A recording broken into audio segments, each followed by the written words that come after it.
Alright, I figured it was time for an updated studio tour video, because I can't remember what all was here during the last one, but it's changed. There's quite a number of changes. So let's start over here. You can see there's a shoebox.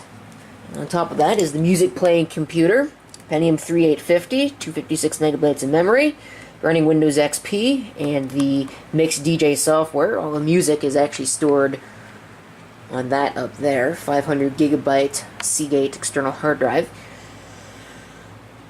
Over here we've got a Teac PD-D1500. I believe the last time I shot a video of the studio setup, I still had the Sony changer here. The Sony still works, but it's a little bit more finicky than this one is. So I figured that this is a much better unit to have in the studio. On top of it's really just sitting... I mean, this usually isn't here, but it's just a bunch of decorations. Over here we've got my new CD rack that I just added. This is useful for keeping track of what discs I've used during the show. That's what the planned use is. You got the mixer, obviously, the Behringer Xenix 802 that I like so much. We got the two mice for the studio. Here's the microphone. I need to change the sock on it. Right here is usually the keyboard for the netbook that is sitting up here that I use for audio processing and general use as well. It's really hard to believe that that thing is as capable as it is for audio processing and whatnot. Underneath it is a Toshiba SDV392 combination VHS, VCR, and DVD player.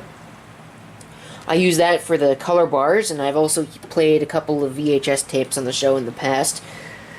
I don't do that often, though. Mainly because getting sound out of that thing is difficult. I mentioned the netbook, so if we move along here, we have the stream encoding computer, the Dell Dimension 5150 with the Pentium 4, the 5 gigs of memory, and it's running Windows XP, of course, and the FMLE, Flash Media Live Encoder software. This is the camera, primary camera. It's my JVC GZE200 Everio. Temperamental camera, but it's certainly passable for studio use.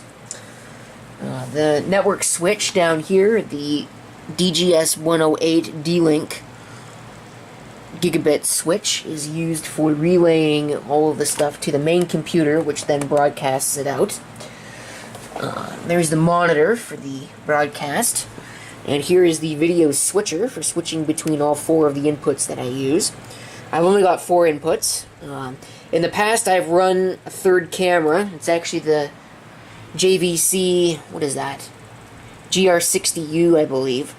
But that camera is a little bit... the picture is too dark for normal use, so I've retired that from the setup.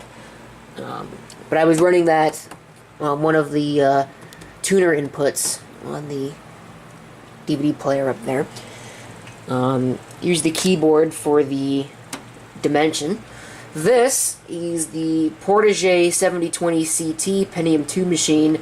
I use that for an attenuation for audio, because the next computer in the audio chain actually requires a microphone input, microphone level input, and the output coming off of the Dell is line, so it overdrives it like crazy. But I also use that for monitoring. I have a pair of Sony, I forget the model of these exactly, but this pair of Sony headphones, I use that for monitoring purposes.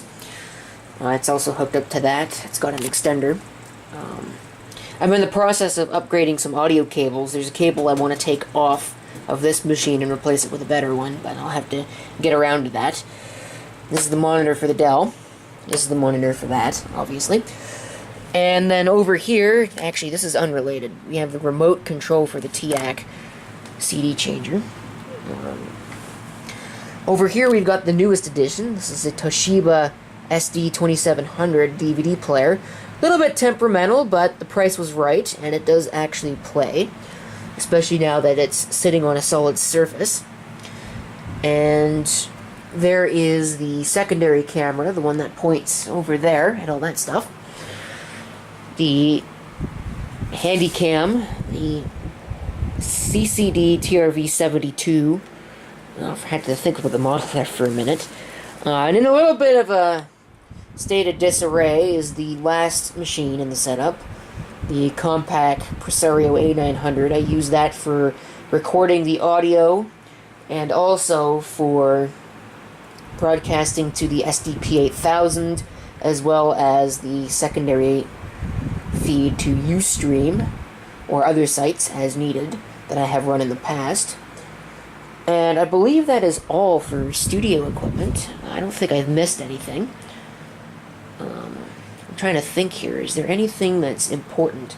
Except for the cabling, which I'm not going to go through the cables because that's kind of boring. Oh, right. The Candle boombox I'm using. Well, I'm not really using it. I have it here, but every once in a while I will play cassettes on the show, and this is the deck I use to play cassettes.